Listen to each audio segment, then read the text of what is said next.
নমস্কার, আপনারা দেখছেন আর প্লাস নিউজ। আমার বিধানসভার বিশেষ পর্ব নিয়ে আপনাদের সঙ্গে রয়েছি আমি স্বর্ণেন্দু। আজ আপনাদের নিয়ে যাব টালিগঞ্জ বিধানসভা কেন্দ্রে। টালিগঞ্জ দক্ষিণ 24 পরগনার অত্যন্ত গুরুত্বপূর্ণ বিধানসভা কেন্দ্র।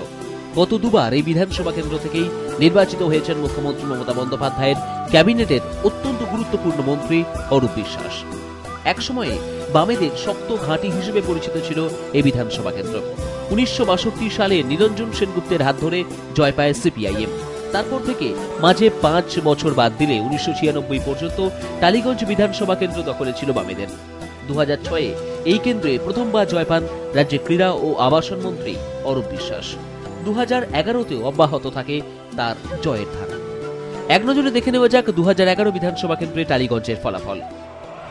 তৃণমূল অরূপ বিশ্বাস, ভোট 1,02,743। সিপিআইএম পার্থ প্রতিম বিশ্বাস, ভোট 75,063।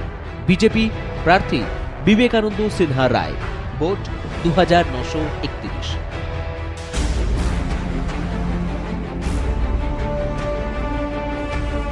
দক্ষিণ 24 পরগনার অন্যতম বিধানসভা কেন্দ্র টালিগঞ্জ। টালিগঞ্জের মধ্যে যে 9টি ওয়ার্ড রয়েছে সেই 9টি কলকাতা পুরসভার অন্তর্গত।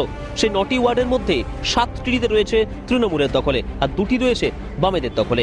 বামেদের বক্তব্য, এই 2টি ওয়ার্ড এবং অন্যান্য জায়গায় যে চাপা ক্ষোভ রয়েছে সেই চাপা ক্ষোভগুলিকে তুলে ধরেই টালিগঞ্জ বিধানসভা কেন্দ্রে 2016 বিধানসভা নির্বাচনে তারা কিছু একটা পরিবর্তন করে দেখাবে। তৃণমূলের উন্নয়নের তালিকা দীর্ঘ।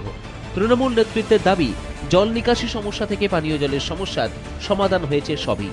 বেড়েছে মানুষের জীবনযাত্রার মান, কমেছে যানজট, হয়েছে সৌন্দর্যায়ন, রাস্তায় বসেছে বাতি স্তম্ভ।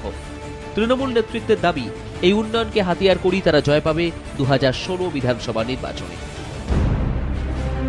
সামনে 2016 বিধানসভা নির্বাচন, তার আগে নিজেদের মধ্যে প্রস্তুতি শুরু করে দিয়েছে বামেরা।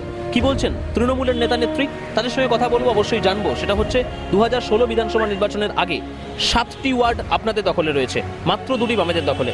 সেই জায়গায় দাঁড়িয়ে 2016 বিধানসভা নির্বাচনে আপনারা জেতার ব্যাপারে কত শতাংশ আশাবাদী? আমরা 100% আশাবাদী। এই কারণ টালিগঞ্জের রূপকার হিসাবে অরূপ বিশ্বাস যে কাজ করেছে, আমরা বিগত 34 বছরে মাননীয় পুরনো যাদবপুর যদি দেখতে যাই, সেই যাদবপুরটাতে দেখেছিলাম